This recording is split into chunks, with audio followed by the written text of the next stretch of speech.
Também recebemos uma demanda sobre a parte fiscal de concessionárias de veículos, então já estamos providenciando junto à Secretaria de Fazenda. Então, em breve, nós teremos outras ações com início já em junho de 2012 até o próximo ano. Nós estamos com um convite que está no site, que chama-se o Programa Doar, que é um programa de voluntariado da classe contábil, onde nós vamos ministrar gratuitamente um curso sobre prestação de contas de entidades do terceiro setor e, obviamente, vamos contar com o apoio dos colegas em ações junto à Secretaria de Justiça e ao Ministério Público, na promotoria que trata das entidades do terceiro setor, porque aqui em Brasília muitas entidades recebem recursos, mas não estão conseguindo prestar conta desses recursos e aí ficam com novos recursos suspensos.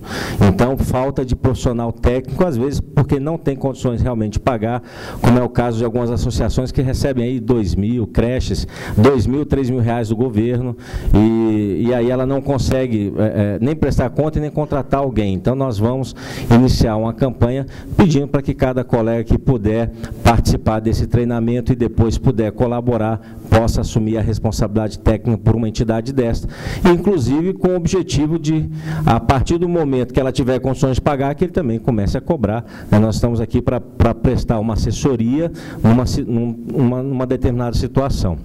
Ela saindo dessa situação. Bom, espero revê-los em breve em outros eventos. Atendam o convite do Conselho, todos receberam o boletim com o informe desse evento. Então, atualizem o e-mail de vocês. Foi a forma mais rápida de contato que nós conseguimos. Quem não estiver recebendo, quiser deixar o e-mail, é só deixar ali com a Wanda, que depois a gente atualiza o cadastro lá, ou acessar o site e atualizar o cadastro. É fundamental estarmos bem informados sobre as ações, até para poder cobrar novas ações ou poder criticar algumas delas. Então, é importante que a informação flua bem. O presidente Cláudio falou sobre a reunião.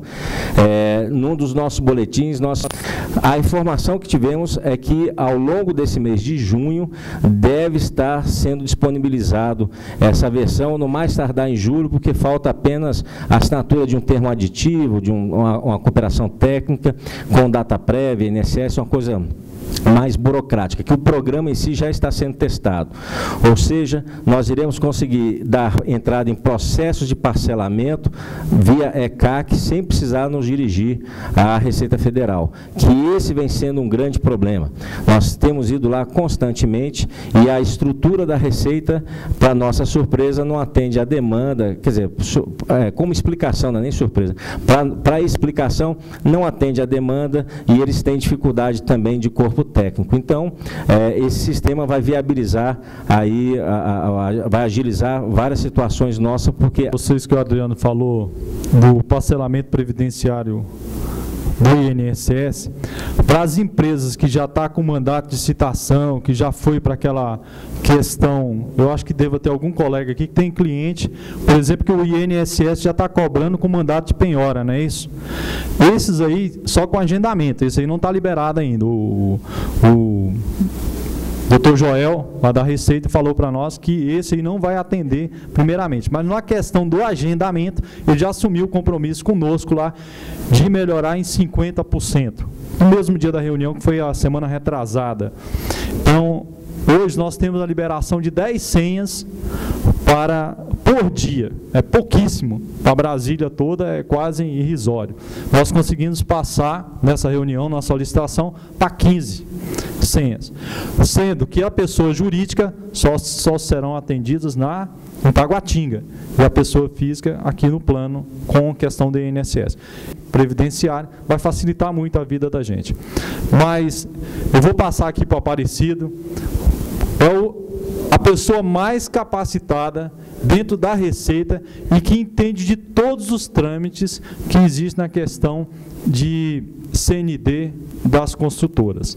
Então, todas as dúvidas, pergunte ao Aparecido, veja como é que é, veja como é que é a questão do SEI, de obra, da empresa. Tirem essas dúvidas, que são as dúvidas que mais surgem para nós que mexemos com construtor. Ela seja atendida no primeiro momento. Para nós profissionais, é bom que a gente faça as coisas de forma correta, não tenha erro lá, porque nós passamos a ter mais valor perante os órgãos. Tá ok? Muito obrigado O Adriano já quer falar de novo, tá? Adriano, deixa eu aparecer. Você teve o repeteco. Eu sei que alguém vai cobrar de vocês a notícia da Rede Globo do final de semana, que saiu hoje de novo. Então, se alguém cobrar, não fiquem preocupados com aquela notícia, porque o CRC já está entrando com ofício agora de manhã na polícia, pedindo cópia do processo. E se for confirmado realmente a participação do colega... Acabei de receber uma notícia boa aqui também, que o chefe da área de fiscalização, o auditor da área de fiscalização na Receita também está vindo para prestigiar e vocês tirarem a dúvida também. Então, as empresas que tiverem com processo de fiscalização, já vai ter a pessoa aqui da Receita também para ajudá-los. Ok? Deus abençoe a todos. Obrigado. Um abraço para você.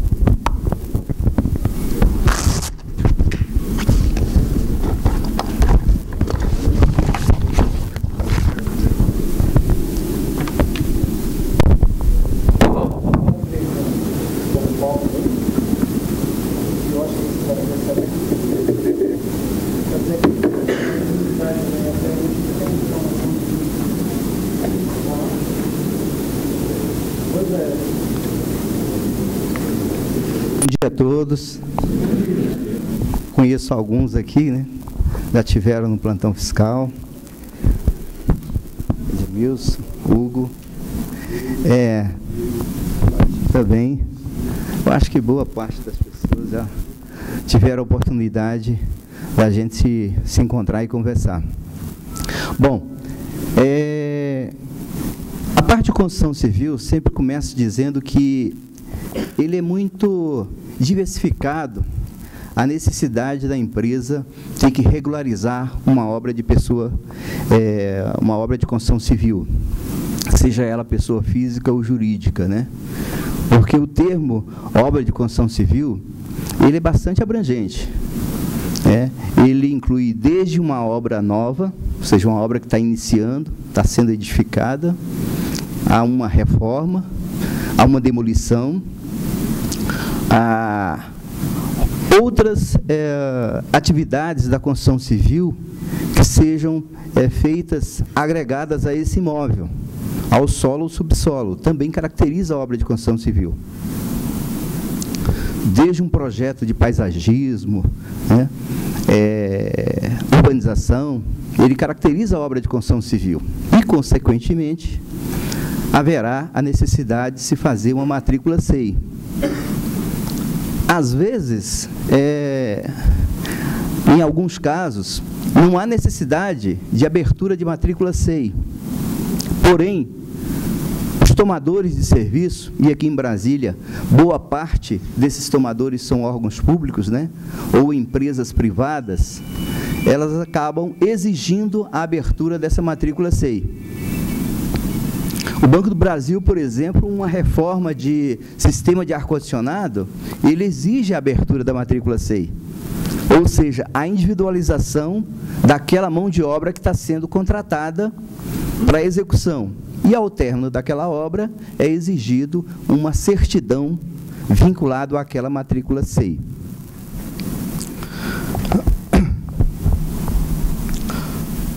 Bom, praticamente nosso tema aqui vai girar em torno de obra de construção civil, pessoa jurídica, né? Mas a obra de construção civil, pessoa física, nós temos uma demanda muito grande aqui em Brasília, por conta da regularização dessas obras que são executadas por conta própria. E, muitas das vezes, eu acabo orientando isso no plantão fiscal, da necessidade de se fazer todo o procedimento para regularização de obra de construção civil para pessoa física, pensando não só no aspecto da regularização, porque aqueles recolhimentos que forem feitos ao longo da obra vão ser beneficiados ou abatidos no cálculo, mas também de uma maneira preventiva, com relação aos benefícios previdenciários. Se um trabalhador, na execução de uma obra, sofrer um acidente ou se afastar por motivo de doença, se esse tomador, essa pessoa física que o contrata, não recolhe a contribuição previdenciária e, consequentemente, não declara a ENGEFIP, porque a essência da cobertura para os benefícios da Previdência, ele não está apenas na obrigação principal de recolher contribuição previdenciária sobre a obra, mas de uma obrigação acessória que eu diria que é até mais importante do que a contribuição previdenciária no que diz respeito a assegurar o benefício ao segurado que se afasta por motivo de doença ou acidente de trabalho, que é declarar em ENGEFIP. Aí vocês vão me perguntar, mas obra de pessoa física é obrigatório a exigência ou a necessidade de se fazer a declaração em ENGEFIP? Bom, a Instrução Normativa número 971, ela não obriga a pessoa física a ter GFIP para a regularização da obra. Entretanto, em caso de contagem de tempo de serviço, afastamento por motivo de auxílio-doença ou acidente de trabalho, se não tiver declarado em GFIP, esse segurado não terá direito ao benefício. Tá certo? E hoje em dia a gente vê que é muito comum ter alguns acidentes em obra de construção civil. A pessoa jurídica, as empresas construtoras, já têm alguns cuidados, né, para evitar esse tipo de acidente. Tem uma fiscalização mais intensiva por parte do Ministério do Trabalho, no que diz respeito à utilização de equipamentos de segurança, né, e uma série de medidas preventivas para que não aconteça esses acidentes. Mas, na construção civil pessoa física, não tem todo esse cuidado. E, às vezes, até por uma questão econômica, a pessoa se arvora em querer fazer uma obra de construção civil sem ter essa preocupação com o eventual acidente de trabalho.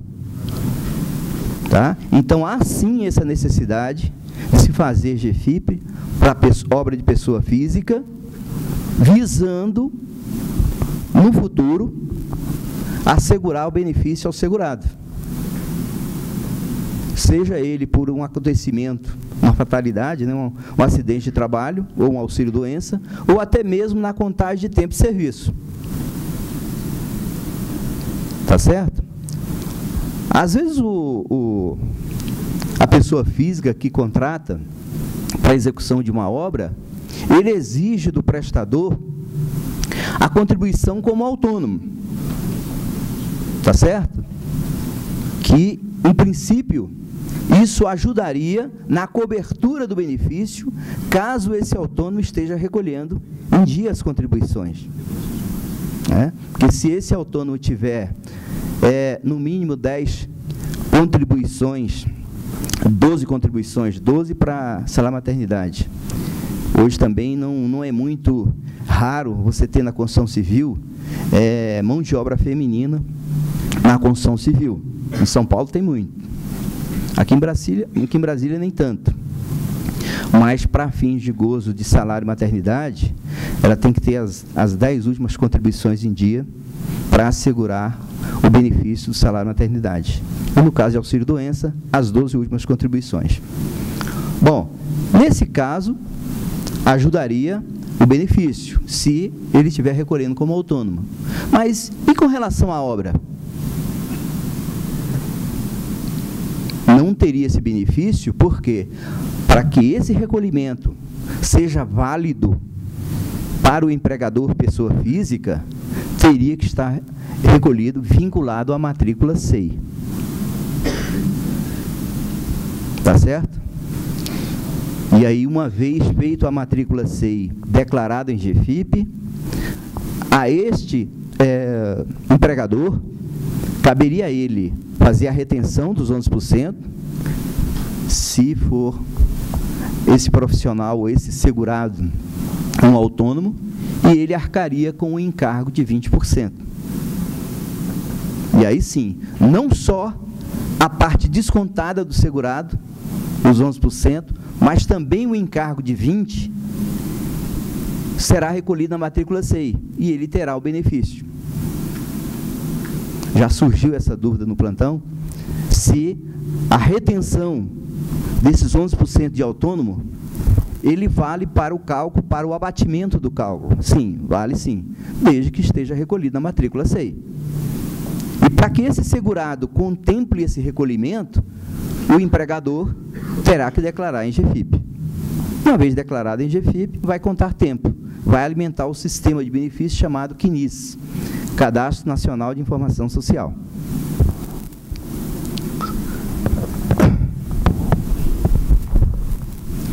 Bom,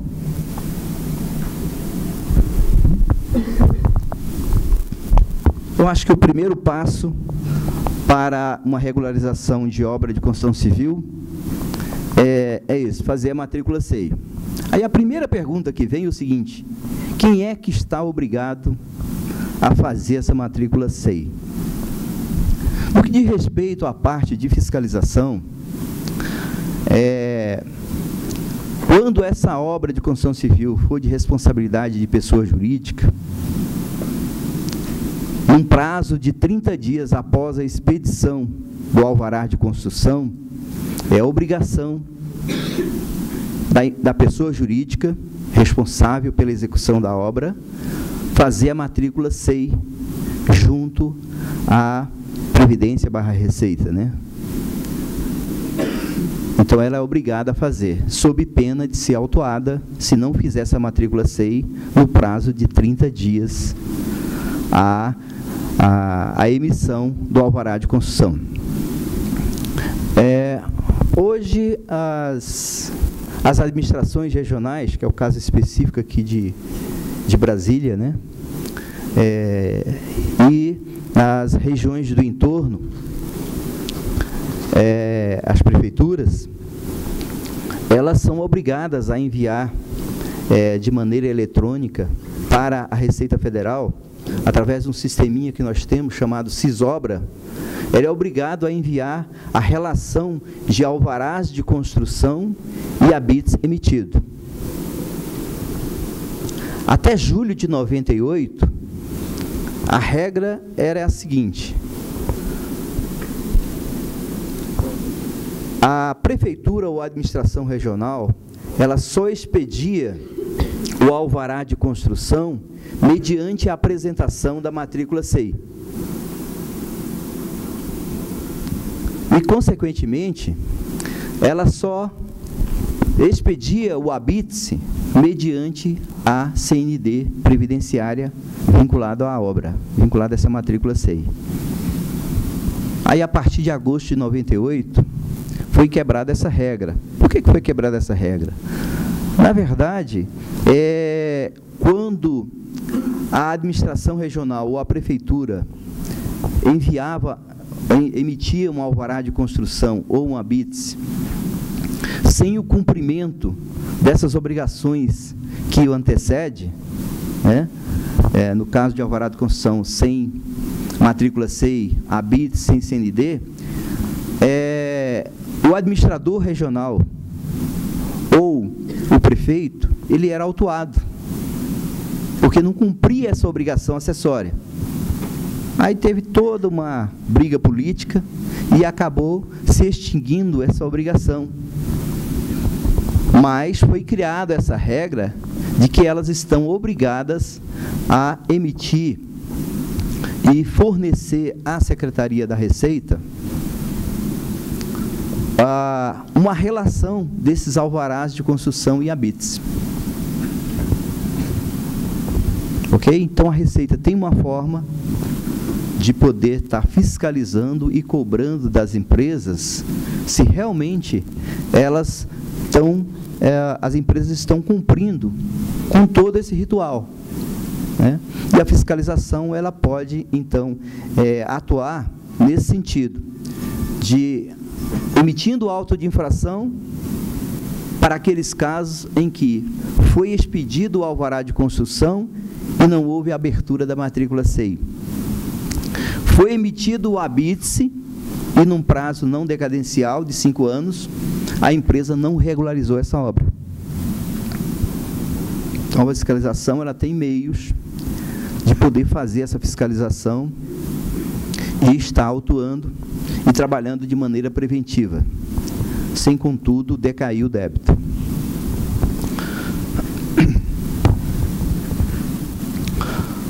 Bom, eu acabei pulando uma etapa que seria de tentar identificar dentre vocês, já que nós vamos falar um pouco sobre GFIP, né, e também na parte de regularização,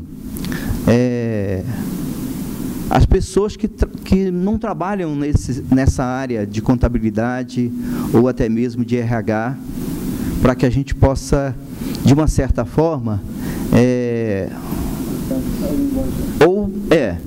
ou falar de uma forma mais como iniciante, né, para algumas pessoas, ou então avançar um pouco mais. Alguém aí não trabalha na área de RH ou na área de contabilidade? Sua área é? Eu sou formado, mas não atuo. Tá. Na área financeira, qual área? Eu sou formado em contabilidade, mas não atuo. Ah, tá. Ok. Mais alguém? Bom, então aqui quer dizer que nós podemos acelerar um pouco mais, né?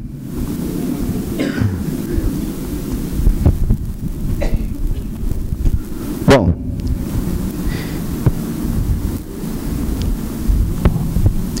então, com relação a necessidade ou não de abrir uma matrícula SEI, se nós pegarmos a IN 971,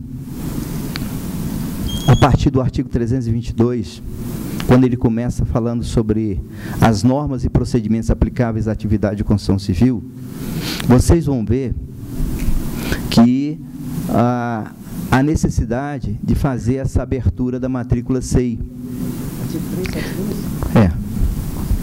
322. 322. A necessidade de fazer essa matrícula SEI. E também, como eu falei para vocês aqui, principalmente aqui em Brasília, os tomadores, ela exige essa abertura da matrícula SEI. Eu já peguei casos assim que, às vezes, não caberia fazer a abertura de uma matrícula SEI, não haveria a necessidade de fazer a abertura da matrícula SEI. Porém, um tomador exige.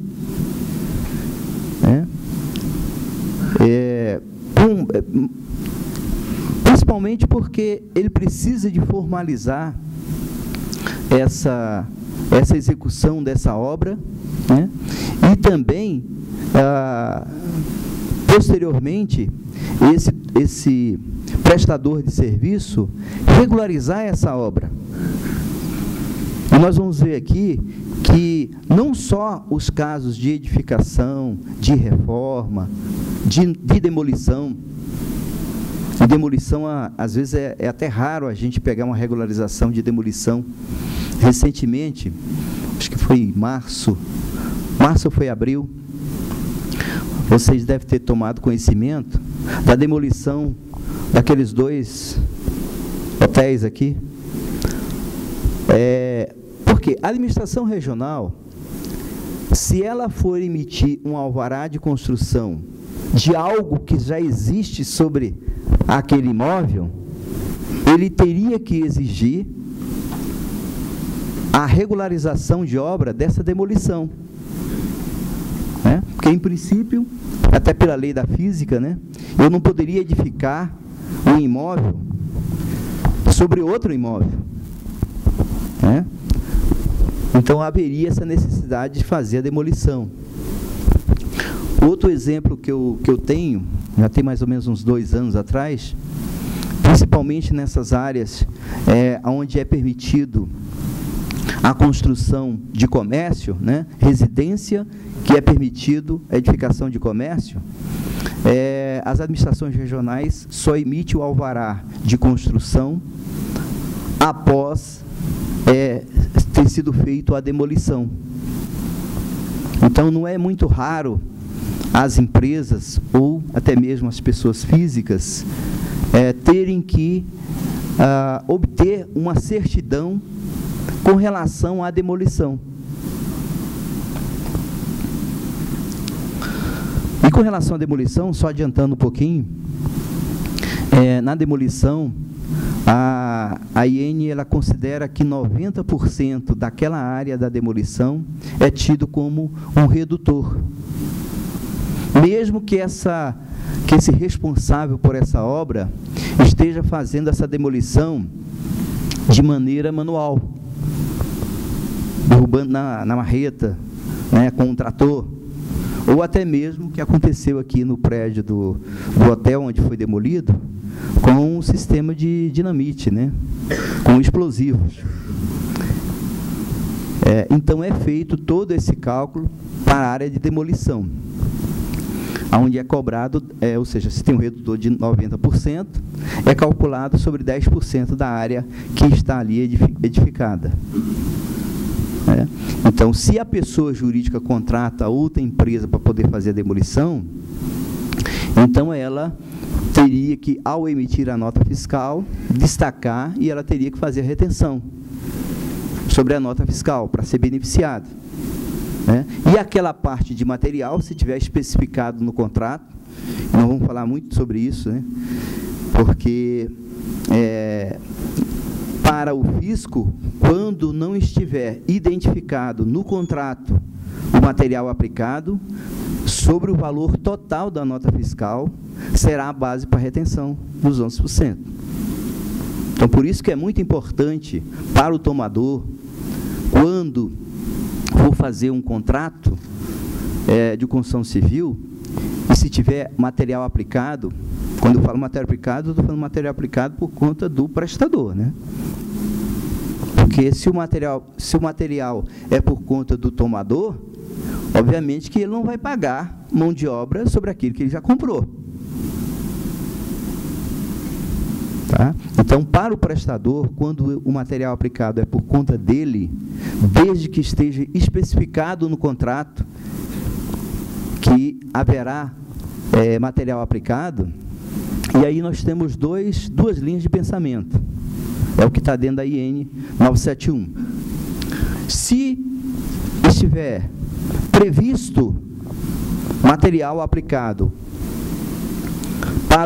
para o prestador de serviço, a norma diz que poderá ser deduzido aquele material aplicado, desde que o valor não exceda em 50%, só se tiver previsto. Agora, a outra situação é, se tiver previsto e discriminado o material, eu diria que poderá ser deduzido até 99%. Fica discriminado no contrato? No contrato. Vou pegar o exemplo aqui. A Via Engenharia, ela pegou, por exemplo, para fazer a obra ali do estádio. Eu sei que é um consórcio, vamos supor que fosse só a Via Engenharia que fosse construir o estádio. E o material aplicado fosse por conta da Via Engenharia. Então, se tiver previsto no contrato que o material é por conta do prestador e foi especificado o material que vai ser utilizado, sei lá, 10.000 sacos de cimento, tantos metros cúbicos de brita, tantos metros cúbicos de areia, ferro e os diversos itens de material necessário à execução da obra. Então, está previsto e discriminado o material. Então, poderá ser deduzido a totalidade daquele material, independente dos 50%. Tá? Então, na maioria das vezes, isso, o orçamento, ele é parte integrante do contrato. Então, ele teria que estar sendo anexado, acostado ao contrato. E, às vezes, eu noto que, por parte do prestador, ele não tem esse cuidado, né? Sabendo ele que o material aplicado é por conta dele especificar, detalhar e e anexar isso ao contrato. Ele tem que vincular no contrato que aquele orçamento de material é por conta dele. Então, se tiver especificado, poderá ser deduzido na sua totalidade. Hã? Quando tiver só previsto material aplicado por conta do prestador, pode ser deduzido desde que não exceda em 50%. Só previsão. Agora, se não tiver previsão, não pode deduzir nada. Essa especificação é um valor aproximado ou exato? Na verdade, você quando faz o orçamento, né, você vai detalhar, ó, X saco de cimento, hoje custa tanto. Até para o tomador, tem uma base de que esse valor que está sendo contratado, ele está sendo justo ou não? Porque senão ele vai aceitar qualquer preço. Certo, a comprovação desse material já sim, aí é outra história. Lá na época que foi emitido, ele vai ter que juntar a cópia do material que foi adquirido, né? E aí já me fizeram uma pergunta também, isso, lá no plantão fiscal. E essa nota fiscal de material, ela terá que ser específica para aquele tomador? Não necessariamente.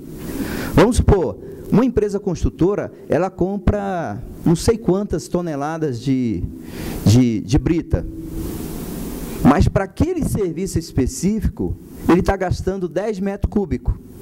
Então, naquela nota que ele comprou, da totalidade, ele está dizendo qual foi o custo unitário do metro cúbico. Então, se ele fornece 10 mil vezes aquele custo, está ali.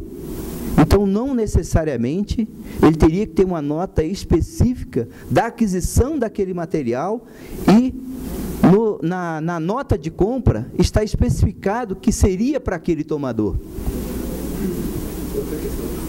Porque qual é a ideia? A ideia é o seguinte, gente, se eu compro 1 metro cúbico de brita, vamos supor a R$150, eu não poderia repassar para o tomador a 200, porque eu estaria praticando o comércio, né? O prestador estaria praticando o comércio.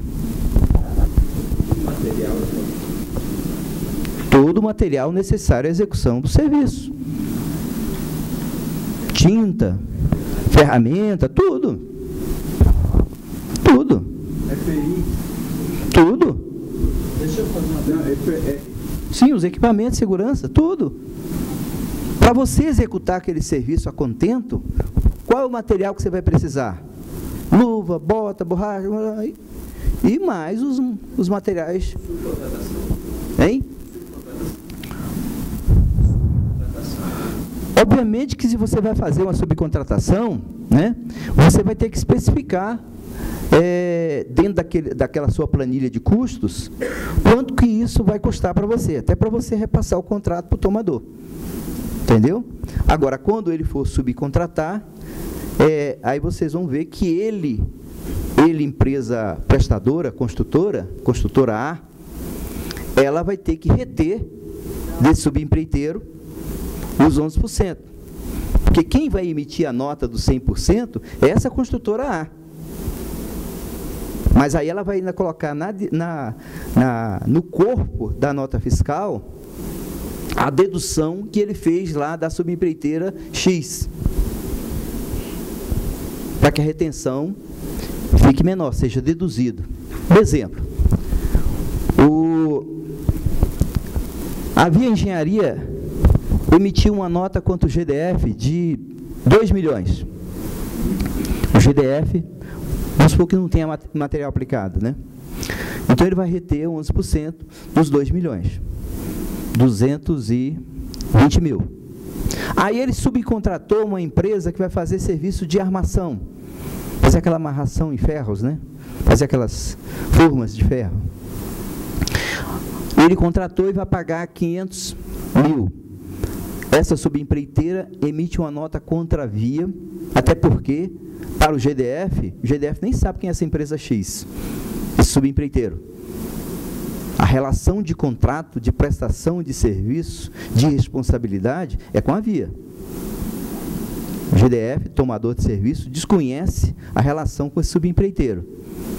Então, cabe à Via, como tomador de mão de obra desse subempreiteiro, reter os 11%. 11% de 500, 55. Então, na nota, ele vai especificar subempreiteiro X, retenção 55. 220 da nota dele menos os 55, essa diferença é que será retenção feita pelo GDF sobre a Via Engenharia. E ele junta uma cópia dessa GPS da retenção, do subempreiteiro que ele fez. E às vezes eu vejo muita empresa construtora grande inclusive, que fica com um excesso de retenção. Por que esse excesso de retenção? Por quê? Porque ele não contemplou a retenção que ele fez do subempreiteiro. Ele não destacou isso em nota. Desde que esteja devidamente paga. Óbvio. Ok. Sim. A questão é o prazo. É. Você está pagando a sua folha ali, mas a retenção feita pela... Ok. Mas no mês seguinte ele tem, no mês seguinte, né, até porque ele tem até o dia 20 do mês seguinte para efetuar esse recolhimento, ele contempla na próxima. Eu sou uma entidade, cadastrada no Ministério da Cidade para gerar o programa Minha Casa Minha Vida de 0 a 3 salários. Uhum. Essa tem uma linha de crédito, 0 a 3 salários mínimos, que o governo passa para as entidades, tocar a obra, ser gestor, enfim. Começa a fazer parceria com o município, com o Estado, e fazer uma obra. A entidade, ela é obrigada a fazer SEI, um CND, ou tem alguma legislação específica para esse caso? Olha, a primeira... O time de contratação, inclusive, é mutirão. Tá, então olha lá. Vamos lá. Então, a primeira resposta que eu vou te dar vai ser o seguinte. Eu sou de uma entidade Eu sou de uma entidade cadastrada no Ministério das Cidades que pode tocar o programa Minha Casa Minha Vida em nível nacional. Hoje nós temos um convênio que vai ser assinado daqui a uns 20 dias, junto à Caixa Econômica, para iniciar as obras no município goiano. Eu gostaria de saber se a entidade ela tem alguma isenção a respeito de CND, SEI, esse tipo de situações. Então, eu vou inverter minha resposta. Bom, com relação à isenção, a IN 971 diz o seguinte: quando a obra for própria, ou seja, essa obra vai pertencer ao patrimônio da entidade, se essa entidade for entidade beneficente ou religiosa, ela teria a isenção patronal. Tá certo? Se a obra for dela, para utilização dela, para o patrimônio da entidade, seja como matriz, filial ou qualquer estabelecimento da entidade. Então, se não é para terceiros, não há que se falar em isenção da cota patronal. Ok? Bom, aí vem a segunda resposta. Essa entidade, ela vai executar a obra. Quando eu falo de executar, eu estou me referindo à mão de obra com relação a essa edificação. Ela vai executar alguma coisa? Vai. Então, ela vai entrar com mão de obra. Vai. Servente, pedreiro, qualquer outro profissional da área de construção civil. Se ela for, a matrícula C é de responsabilidade dela. E qualquer outra empresa que venha prestar serviço é subempreiteira dela. Ok? E sem isenção da cota patronal. Tá? Aí você poderia até me fazer outra pergunta. Bom, mas essa entidade, ela tem um RAT, um risco de acidente de trabalho, de 1%. Mas se ela está praticando obra de construção civil, o RAT dela é 3%. Como entidade de prestação de serviço, indústria da construção civil. Ok? Tem um outro regime lá, que a entidade pode contratar, que é de mutirão, sem vínculo empregatício. Olha, o sistema de mutirão, ele só funciona, vamos pegar o exemplo de entidades beneficentes e religiosas. Vou pegar um exemplo comum que já passou N vezes lá no plantão fiscal. O pessoal da Testemunha de Jeová, quando constrói os seus templos, né? Ela presta serviço com um trabalho voluntário, tá? E isso aí tem que estar bem claro que é trabalho voluntário. No princípio é uma declaração de que é trabalho voluntário. Ela tem que fazer essa declaração, onde ela tem que identificar quem são esses voluntários, nome, endereço, CPF, identidade, né? E ele presta uma declaração dizendo que o trabalho foi voluntário, ou seja, não houve remuneração pelo serviço prestado. Essa entidade tem que ter uma escrituração contábil regular. Depois nós vamos falar mais detidamente o que é escrituração contabilidade regular perante a Previdência, visto pela Receita Federal.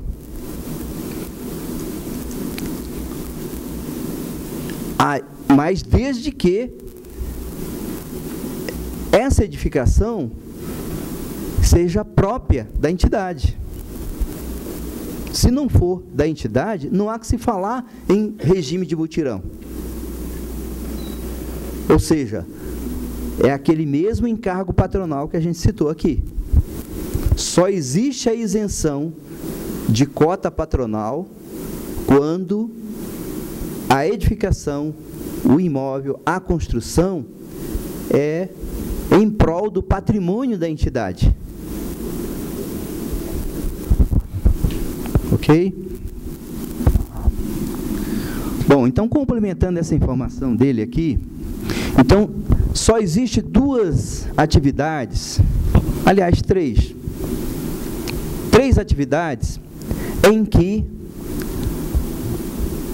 a atividade que ele exerce vincula à construção civil, ou seja, ele tem os mesmos benefícios na construção civil em relação à atividade que ele comporta. Uma delas é essa: quando a obra for de entidade beneficente, lá o FPAS 639, né, que é a entidade beneficente de assistência social, ela vai informar essa obra no FPAS 639, aonde vai haver somente o desconto segurado, desde que a execução esteja por conta dela. Se ela contratar via engenharia para fazer o estabelecimento dele, o templo dele, não há que se falar em isenção. A via engenharia não poderia gozar da isenção que é de uma entidade beneficente. Ela não é extensiva a outra empresa executora. O outro caso que nós temos é o que diz respeito a órgão público. O órgão público, como vocês sabem, eles não contribuem com outras entidades. Na parte patronal, ele tem os 20%, mais o RAT. Então, se o órgão público constrói por conta própria, ele vai fazer essa folha de pagamento e, consequentemente, a GFIP no FPAS de órgão público, FPAS 582, aonde, no FPAS 582, a contribuição de outras entidades ou terceiros é 0,0, não há contribuição. Porém, o RAT é de construção civil, 3%. Não poderia ser de atividade normal do órgão público, 1 ou 2%, dependendo do tipo de atividade. E com relação às empresas do Simples, aonde tem muito erro, a maior demanda que nós temos, o maior represamento que nós temos na regularização de obra de pessoa jurídica são as subempreitadas. Subempreitadas essas que estão sendo executadas por empresas do Simples Nacional. O que diz a Lei Complementar 123 alterada pela 128. Na construção civil, eu costumo fazer uma comparação entre o Simples Federal e o Simples Nacional. O Simples Federal, de junho de 2007 para trás, ou você era ou não era do Simples, não tinha meio termo. Já o Simples Nacional, ele resolveu abrir um leque, contemplar várias entidades, desde que não esteja naquelas atividades sujeito à vedação e desde que não ultrapasse o limite de faturamento, pode ser do Simples. Só que aí ele abriu um leque e criou mais 2 anexos, anexo 4 e o anexo 5. No que diz respeito à construção civil, anexo 4. O que significa uma empresa estar no anexo 4? Significa que, para fins de demais tributos, imposto de renda da pessoa jurídica, PIS, COFINS, contribuição social, ela estaria acobertado por aquele percentual sobre o faturamento. E para o GDF também. Mas para fins previdenciário, não. Então é até meio estranho você falar, mas eu sou do Simples, fiz opção pelo Simples, mas eu tenho que colocar na GFIP que não sou do Simples? Mas é isso mesmo. Estar no anexo 4 significa que essa entidade vai ter que colocar na situação, lá no CFIP, 1. E ela vai, como não optante, e ela vai poder gozar tão somente, porque, quer dizer, no que diz respeito à contribuição, né, a tributos, ele pode zerar o campo de outras entidades. Esse é o benefício que ele vai ter. Ele não vai pagar os 5,8 de outras entidades. Mas os 20 e o RAT é devido. E a parte segurada, obviamente. Hein? Na construção, aí ele vai estar na construção civil, é 3. Por isso tem que fazer muita conta nesse compensa ou não. É. O próprio nome diz, é opção, né? Aí cabe você fazer uma análise tributária, né? Um planejamento tributário para ver se vale a pena ou não incluir no Simples. Sim, se estiver no anexo 4, sim. É isso que a gente está falando. Essa é a grande polêmica, né? E às vezes a empresa, ela por achar que está no Simples, eu sou prestação de serviço, em princípio eu sou anexo 3, fiz essa vinculação, lá no meu objeto social, é serviço, eu enquadrei no anexo 3. Mas se ela estiver praticando cessão de mão de obra, ela vai para o anexo 4. Tá? E não necessariamente quer dizer que ela teria que ir junto à Receita e alterar o enquadramento. Não é essa a necessidade.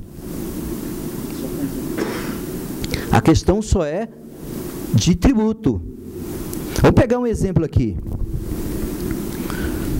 A empresa X da atividade de fabricação de molduras de gesso, forro de gesso. A empresa faz essas placas de gesso, essas molduras e vende. Então ela é uma indústria, estaria no anexo 1.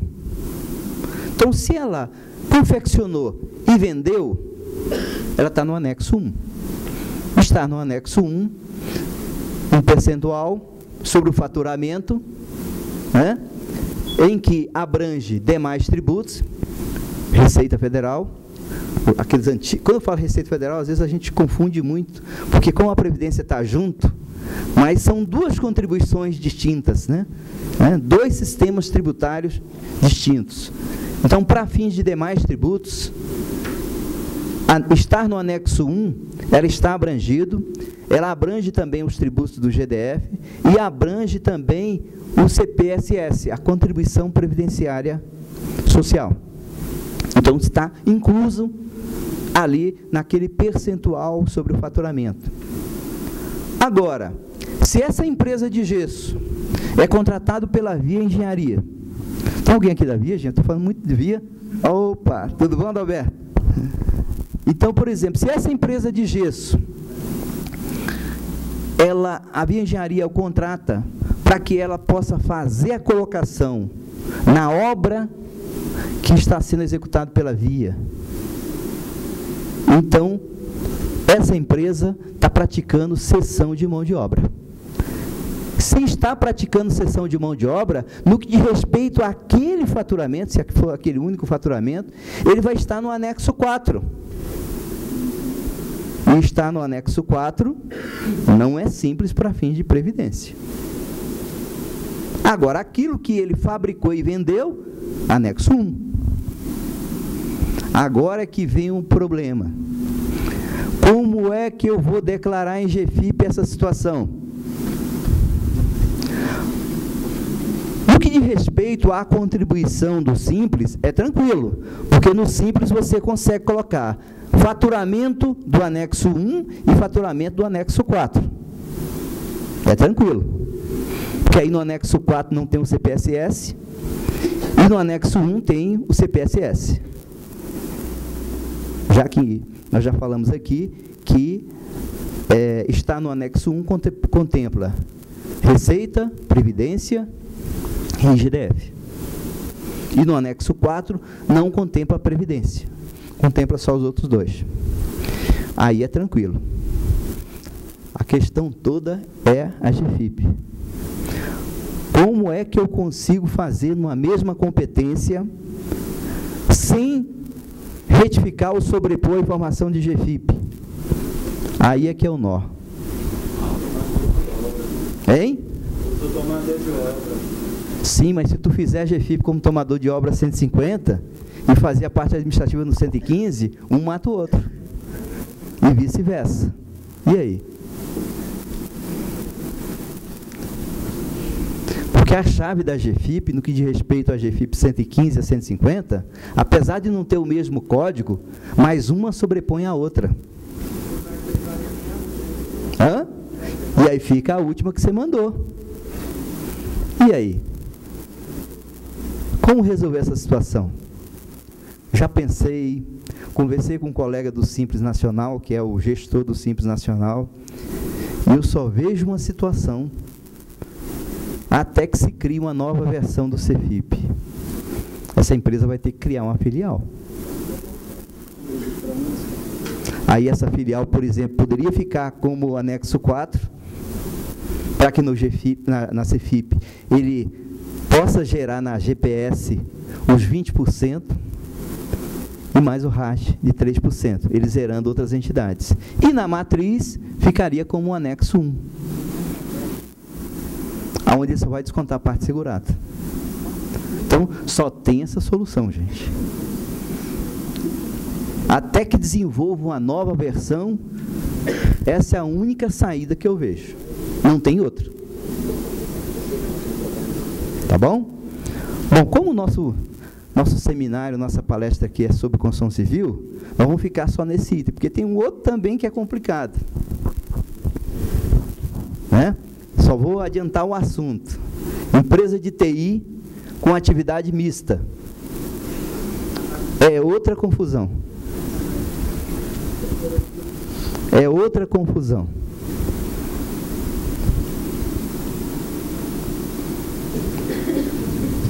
Tá certo? Mas a empresa de TI, ainda bem que a gente tem como solução lançar aquela diferença no campo de compensação. Aí a gente consegue resolver.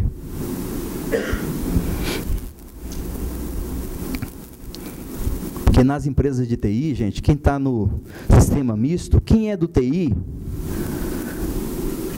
o encargo patronal dos 20, ele é substituído pelos 2,5% do faturamento. Então, como ainda nós não temos uma versão com o KNAI ou com outro detalhamento para a empresa de TI, ela vai calcular o encargo dos 20 no CFIP. Aí caberia à empresa, né, pegar esse mesmo valor, já que ele vai contribuir no DARF, os 2,5, lançar como um crédito a compensar, para ele neutralizar aquele encargo patronal que está incluso nos 2,5 do DARF. Aí é tranquilo, para quem é 100% TI. Aí a partir de abril agora, tem que declarar agora em maio, né, que já passou. Quando o sistema é misto, aí é que é complicado, porque quando o sistema é misto, quando aquele tipo de faturamento não é TI, aí não existe os 2,5 sobre essa parte. Tem que fazer aquele cálculo proporcional, né? Tem aquela regrinha. Pega a receita de TI, divide pela receita total, né? Para você encontrar o percentual não TI. Aí esse percentual não TI, a folha de pagamento desse pessoal tem o encargo dos 20. E para quem é TI, esses 20% é substituído pelos 2,5 do faturamento. Aí no braço você teria que fazer esse cálculo da parte de TI para lançar como compensação. Já que se você lançar todo mundo, ele vai calcular os 100%. Então tem muita gente boa aí que não está atenta a essa questão e está contribuindo em duplicidade. Nos 20% da GPS e nos 2,5 do DARF. Mas isso aí é uma outra história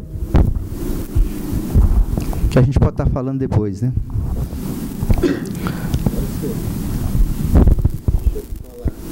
Hoje a apuração, não sei nem se já é o momento de nós falar em apuração, quando você vai apurar para baixar uma obra, o sistema puxa da GFIP, né? O sistema da isso. Uhum. E no caso do subimpleiteiro, que você retém os 11% e você recolhe, ele vai puxar a retenção. Ele também vai puxar a retenção, correto? Uhum. Mas ele tem que informar lá na GFIP. Se não informar, ele não puxa. Então, hoje, a empresa está sendo prejudicada porque os simples não estão conseguindo informar, então. Mas aí é o que eu estou te falando. Mas se ele está praticando cessão de mão de obra, ele não é simples. Porque ele está retendo. Aí, aonde está o gargalo, né, para regularização de obra de pessoa jurídica. Porque a empresa está dizendo que é do simples, você não faz a retenção, ou se você faz a retenção, ele cai como restrição, porque lá no DISO ele aparece lá, empresa do simples, e aí ele não contempla a retenção, ele não aceita a retenção, não deduz. E aí cabe à empresa construtora orientar as empresas que prestam serviço na construção civil. Meu amigo, você está no anexo 4. Está no anexo 4, você vai ter que dizer que não é do simples. Sua situação é 1, não é 2. Então, a nossa obrigação vai além da retenção. Sim, senão você é prejudicado na regularização. Né? Nossa amiga Adalberta ali sabe como é que é o problema de regularização para subempreiteiro que está informando no simples. Um problema recente também na questão da apuração, porque nós temos aquele convênio, Senai. Certo. E na hora da apuração não estava puxando. Não puxa. Aí também, esse valor também não era para ser levado para a área da dedução da apuração? Eu acho que há uma série de coisas, mas aí é o seguinte, de maneira automática você não vai conseguir. Agora, de uma maneira justificada, ou seja, o prestador está justificando que ele tem convênio com algumas entidades. Aí a fiscalização vai fazer esse exame, ele pode até contemplar isso numa diligência fiscal lá no prestador, e uma vez comprovado que de fato aconteceu isso, ele justificar e liberar aquela restrição. Entendeu? Aí cabe à fiscalização, nesse exame manual, fazer essa justificativa e liberar. E se o empreiteiro não retém do subempreiteira, como é que fica isso aí? Olha só, em princípio a fiscalização ela vai autuar o tomador. Por quê? Está se praticando cessão de mão de obra. Não houve a retenção, é autuado o tomador, cobra-se a retenção do tomador. Tá certo? Ele é o responsável. Desde a OS 203, fevereiro de 99, é obrigação da pessoa jurídica. A única exceção que existe é quando é empreitada total. Empreitada total, fica a solidariedade e não se faz a retenção. Mas se for subempreitada, é obrigação do tomador reter. Ele não pode alegar o desconhecimento da norma.